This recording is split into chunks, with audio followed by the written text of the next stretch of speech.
Hello dear students. तो आइए solve करते हैं क्लास 10th मैथमेटिक्स एक्सरसाइज 6.5 का क्वेश्चन नंबर 12। तो सबसे पहले क्वेश्चन को केयरफुली रीड करेंगे। क्वेश्चन आपकी स्क्रीन पर शो हो रहा है। क्वेश्चन है, दो खंभे जिनकी ऊंचाइयां 6 मीटर और 11 मीटर हैं तथा यह समतल भूमि पर खड़े हैं। यदि इनके निचले सिरों के बीच की दूरी 12 मीटर है तो इनके ऊपरी सिरों के बीच की दूरी ज्ञात कीजिए। Two poles of height 6 meter and 11 meter stand on a plain ground. If the distance between the feet of the poles is 12 meter, find the distance between their top. तो क्वेश्चन में बताई गई सिचुएशन कुछ इस figure की तरीके से है कि दो खंभे जिनकी ऊंचाई 6 मीटर और 11 मीटर है। हमने मान लिया ये दो खंभे हैं ए बी और सी डी, जिनकी ऊंचाई कितनी है, ए बी की 11 मीटर और सी डी की 6 मीटर है और वो एक दूसरे से 12 मीटर की दूरी पर समतल भूमि पर लगे हुए हैं। तो कह रहा है कि इनकी ऊपरी सिरों के बीच की दूरी ज्ञात कीजिए, यानी कि आपको यहां पर बी डी फाइंड करनी है। तो इस सिचुएशन को जो हमने फिगर के रूप में ड्रॉ की है उसे हम यहां पर थोड़ा सा मानाकी के रूप में लिख लेंगे। तो जो सिचुएशन हमने यहाँ फिगर में ड्रॉ की है उसे हम यहाँ पर राइट डाउन भी करेंगे। तो इस प्रकार से हम लिखेंगे, माना ए बी और सी डी दो खंभे हैं जिनकी ऊंचाई क्रमशः 11 मीटर और 6 मीटर है, यानी कि ए बी पोल की जो है ऊंचाई वो 11 मीटर है और सी डी पोल की ऊंचाई 6 मीटर है। अब सॉल्यूशन को आगे बढ़ाएंगे और लिखेंगे हम प्रश्नानुसार। प्रश्न में क्या बताया गया है? प्रश्न में कहा गया है कि ये दोनों पोल जिनके निचले सिरों के बीच की दूरी 12 मीटर है। तो यहां पर हम लिखेंगे दोनों। अब चूंकि ये दोनों पोल समतल भूमि पर खड़े हुए हैं और ऊर्ध्वाधर खड़े हैं, यानी कि वर्टिकली खड़े हैं, इसलिए इनके बीच की दूरी यहां पर और यहां पर दोनों जगह बराबर ही होगी।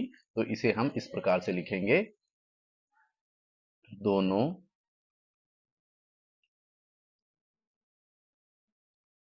खंभों के बीच की दूरी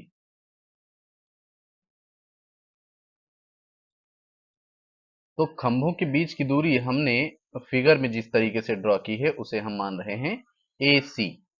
खंभों के बीच की दूरी ए सी, और ए सी हमारी किसके बराबर में है, डीई के बराबर है। तो इसे आप इस तरीके से लिखेंगे, ए सी इक्वल टू डीई वो कितनी है, 12 मीटर है। यानी ए सी इक्वल टू डीई हमारी कितनी है, 12 मीटर है।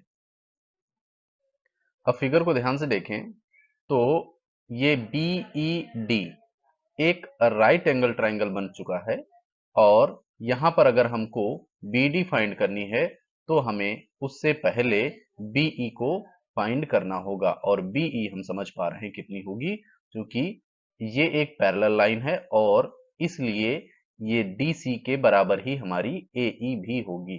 तो अगर हमें बीई फाइंड करनी है तो हम क्या करेंगे, ए बी से आपको डीसी की वैल्यू को माइनस करना होगा और आपको ये बीई फाइंड हो जाएगी। तो इसको हम इस प्रकार से लिखेंगे, BE equal to A B minus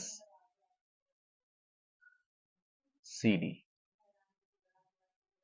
तो ए बी कितनी है, ए बी हमारी है 11 माइनस सी डी कितनी हमारी 6, तो कितना आया 5। तो ये आपकी आ गई 5 मीटर। अब हम फोकस करेंगे ट्राइंगल बीई डी पर। त्रिभुज बीई डी में अब यहां पर एंगल ई हमारा कितना होगा, एंगल ई हमारा होगा 90 डिग्री। और जब 90 डिग्री है तो ये राइट ट्रायंगल हुआ और राइट ट्रायंगल होने के कारण हम इसमें पाइथागोरस थ्योरम का यूज करके बीडी को फाइंड करेंगे। तो लिखेंगे B D square equal to D E square plus B E square.